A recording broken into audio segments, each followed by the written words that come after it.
تو اکثر یہ عذر پیش کرتے ہیں کہ مصروفیات کی وجہ سے وقت نہیں ملتا۔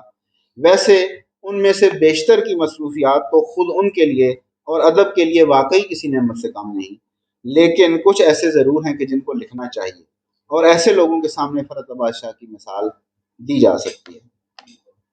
انہوں نے زندگی کے ایک ایک پل سے بہت کچھ مثبت کشید کیا ہے۔ وقت سب کے پاس ایک جیسا ہوتا ہے، یہ تو ہماری ترجیحات اور منصوبہ بندی ہے جو اس وقت کو محدود یا وسیع بناتی ہے۔ اتنی جہات میں کمال حاصل کرنا وقت کی بہترین منصوبہ بندی نہیں تو اور کیا ہے۔ میں بلا خوف تردید یہ کہہ سکتا ہوں کہ شاہ صاحب شاعر برادری کا افتخار ہے۔ فرحت آباد شاہ کا سب سے بنیادی اور معتبر حوالہ شاعری ہے۔ فیصل بھائی جب بات کر رہے تھے، انہوں نے کہا کہ شاہ صاحب کا دعویٰ ہے کہ نظم میرا جو ہے وہ پسندیدہ میدان ہے، تو میری جو رائے ہے وہ تھوڑی سی مختلف ہے۔ اس کے بعد میں جو شاعری پہ بات کرنے جا رہا ہوں اور جو ان کے جدید ترین رجحانات ہیں، یا اس وقت وہ جو شعر کہہ رہے ہیں، وہ اس کا مجھے رجحان زیادہ غزل میں اب دوبارہ مجھے نظر آتا ہے۔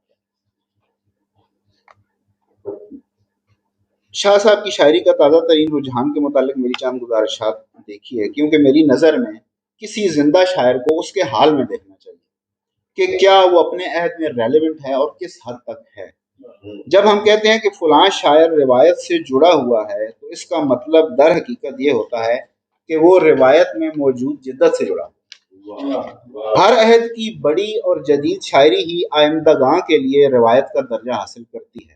ہر عہد میں جدید اور بڑی شاعری کی مقدار بھی بہت کم ہوتی ہے، لیکن وہی شاعری ہوتی ہے، باقی سب مایا ہے۔ ہمارے عہد میں بھی شاعری دو طرح کی ہو رہی ہے، ایک وہ جدید شاعری جو روایت سے جڑی ہوئی اور تازگی لیے ہوئے ہے اور شاندار بھی ہے، اور ایک وہی روٹین کی جدید شاعری جس کا آج کل بہت شور اور شورا ہے۔ یہ ایسی جدید شاعری ہے جو اپنے اندر روٹین بن چکی ہے۔ اگرچہ مضامین جدید ہیں، لیکن ان کا استعمال نئے شاعروں کے ہاں اتنا سطحی ہے اور ان کی تکرار اس قدر زیادہ ہے کہ وہ اپنے اندر ہی ایک روٹین محسوس ہونے لگے ہیں، اور اس پر مستعد ان کی مصرع سازی بھی بالکل ایک جیسی ہے۔ میرے نزدیک حقیقی معنوں میں جدید، منفرد اور اعلیٰ پائے کی شاعری کا تعلق شاعر کے نظام فکر کے ساتھ منسلک ہوتا ہے، یعنی شاعر کا ویژن ہی اسے منفرد بناتا ہے۔ آپ اسے شاعر کا مسئلہ بھی کہہ سکتے ہیں۔ فرحت آباد شاہ کا پہلا مسئلہ محبت تھا، اور دوسرا مسئلہ انسانیت کو درپیش ناانصافی اور جبر۔ اس دوسرے مسئلے کا ادراک اور احساس دراصل پہلے مسئلے کا نتیجہ ہے۔ یہ مسئلہ ان کے ہاں دن بدن واضح ہوتا جا رہا ہے۔ دراصل محبت ہی وہ جذبہ ہے جو انسان کو حوصلے اور وقار کے ساتھ جینا سکھاتا ہے، یعنی کسی شاعر کا بتدریج اپنے کینوس کو وسیع کرتے جانا اور انسانیت کو درپیش مسائل کی طرف زیادہ متوجہ ہونا اس کی پہلی محبت کی عظمت کا ثبوت بھی ہوتا ہے۔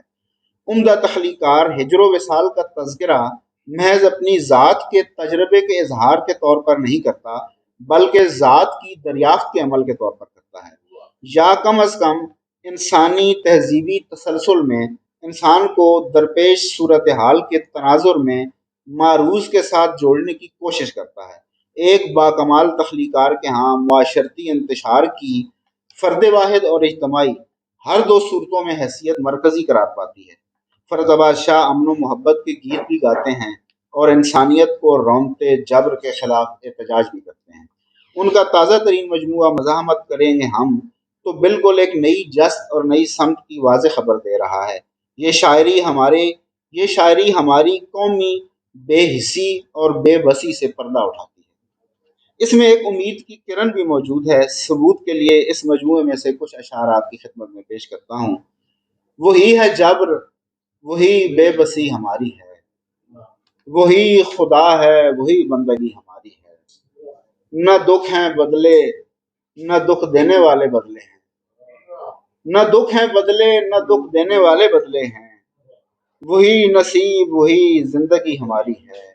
ہمیں پتہ ہے نہیں ہے بہادری اس کی، ہمیں پتہ ہے کہ یہ بزدلی ہماری ہے۔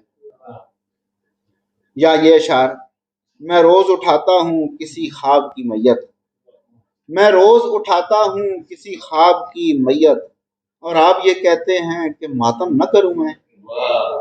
ایک شخص دکھا دو مجھے ہنستا ہوا دل سے، یعنی کہ یہ سب دیکھ کے بھی غم نہ کروں میں۔ اور اس شعر میں ان کے نظریہ شعر کا ارتقاء واضح ہے۔ شعر دیکھیے، وہ نظریہ ارتقاء جو میں نے تمہید میں بیان کیا، صد حیف جو مظلوم کی آواز نہ بن پاؤں، صد حیف جو مظلوم کی آواز نہ بن پاؤں، صد حیف اگر شعر کو پرچم نہ کروں۔ کہیں کہیں شاہ صاحب کے ہاں تلخی بہت نمایاں ہو جاتی ہے اور وہ براہ راست بات کرنے لگتے ہیں۔ جو غزل میں اب آپ کو سنانے لگا ہوں، اگرچہ اس غزل کی ممدوح ایک خاص شخصیت ہے، لیکن یہ ہماری 75 سالہ تاریخ میں بار بار دہرائی جانے والی کہانی ہے۔ ایک ڈمی چاہیے تھی یار تجھے لے آئے، تو اطاعت پہ تھا تیار تجھے لے آئے، پہلے والے تو سبھی ہو چکے جب استعمال، تو ہی رہتا تھا تو اس بار تجھے لے آئے۔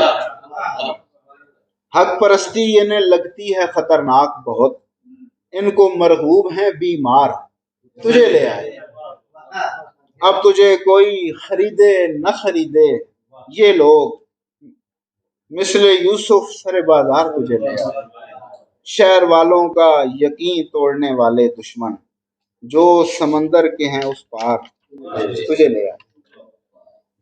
فرد بادشاہ کے ہاں ہمیشہ کچھ الگ کرنے کی دھن نظر آتی ہے۔ اس خرابے میں کچھ کرنے اور بہت بہتر کرنے کا جذبہ اور جمود کی بجائے تحرک اور عمل کا اعلان ان کے ہاں نمایاں تر ہوتا جا رہا ہے۔ فرد بادشاہ وسیع المطالعہ آدمی تو ہیں ہی، لیکن جیسا کہ دوستوں نے عرض کیا، وہ ماہر معاشیات، ننجا ماسٹر، ٹرینر، صحافی، ادیب، نقاد، ٹی وی اینکر اور خدا جانے کیا کیا ہیں۔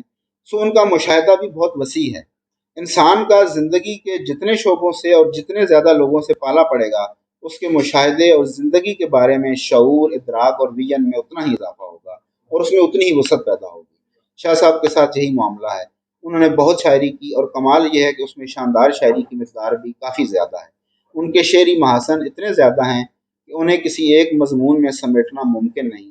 فی الحال میں اسی پر اکتفا کرتا ہوں اور باقی باتیں کسی اور موقع کے لیے اٹھا رکھتے ہیں۔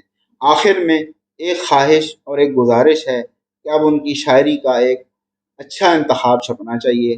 اتنی کتابوں کا ایک کوئی یکجا میسر آنا ممکن نہیں، کلیات بھی کئی جلدوں پر مشتمل ہوگا۔ کوئی دوست جو فرد بادشاہ کی شاعری اور ان کے فنی سفر کے ارتقائی مراحل کو بخوبی سمجھتا ہو، وہ ان کی رہنمائی میں اگر یہ کام کر دے تو اردو ادب پر بڑا احسان ہو۔ بہت شکریہ۔